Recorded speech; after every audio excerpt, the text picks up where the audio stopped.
Bismillahirrahmanirrahim.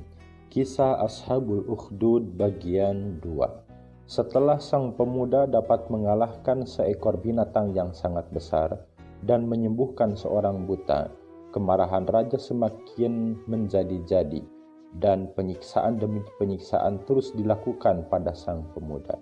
Namun hal itu tak menyurutkan keimanannya pada Allah Subhanahu wa Ta'ala dan terus tak kenal lelah mengajar orang lain untuk beriman kepada Allah. Kemarahan Raja lalu menyiksa si pemuda dan dia terus-menerus disiksa sehingga dia bercerita tentang sang rahib. Maka dipanggillah sang rahib, lalu raja berkata, "Tinggalkan agamamu." Namun rahib itu menolak. Maka sang raja pun mengambil gergaji kemudian diletakkan persis di pertengahan kepala sang rahib, lalu menggergajinya sehingga terbelah kepalanya, lalu terjatuh di tanah. Kemudian orang dekat raja yang sembuh dari kebutaan juga dipanggil dan dikatakan kepadanya, "Tinggalkan agamamu." Namun dia pun menolak dan akhirnya dia mengalami hal yang sama sebagaimana si rahib digergaji kepalanya sehingga terbelah. Siksaan terhadap pemuda tersebut akhirnya dibawa menghadap sang raja, lalu dikatakan kepadanya, "Tinggalkan agamamu." Namun dia menolak.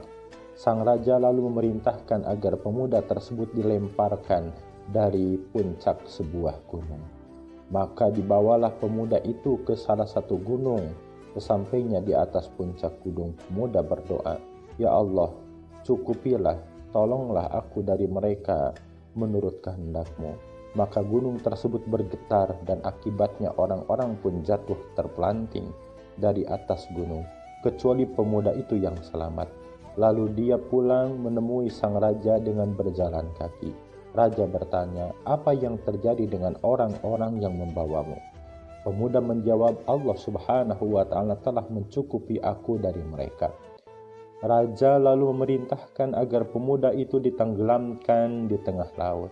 Namun lagi-lagi atas pertolongan Allah Subhanahu wa Ta'ala, dia selamat dari rencana itu, sedangkan orang-orang yang akan mengeksekusinya justru yang tenggelam di laut. Pengorbanan pemuda. Pemuda berkata kepada raja, "Sesungguhnya engkau tidak dapat membunuhku sebelum melakukan apa yang aku perintahkan." Raja lalu bertanya, "Apa itu?" Pemuda itu menjawab, "Kumpulkan manusia di suatu tempat, lalu saliblah aku di suatu batang pohon, kemudian ambillah anak panah milikku, letakkan anak panah itu pada busurnya dan ucapkanlah dengan menyebut nama Allah Rabb pemuda ini. Kemudian lepaskanlah anak panah ke arahku. Jika engkau lakukan itu, maka engkau dapat membunuhku."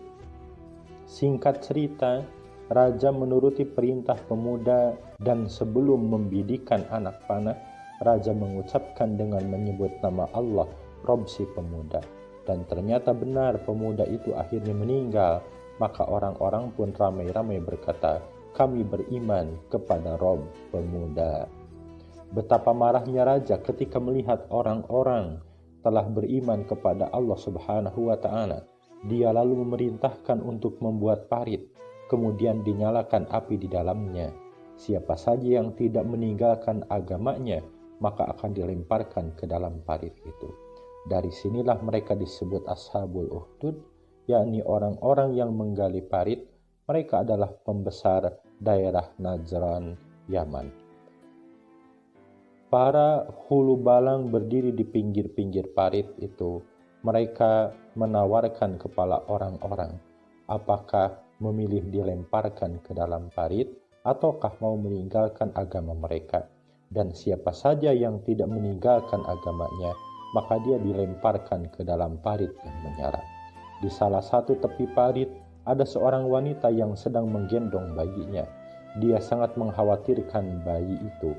Dia pun ragu-ragu, namun tanpa diduga bayi itu berkata, "Wahai ibu, bersabarlah, karena sesungguhnya engkau berada di atas jalan yang benar." Wallahu a'lam bishawab.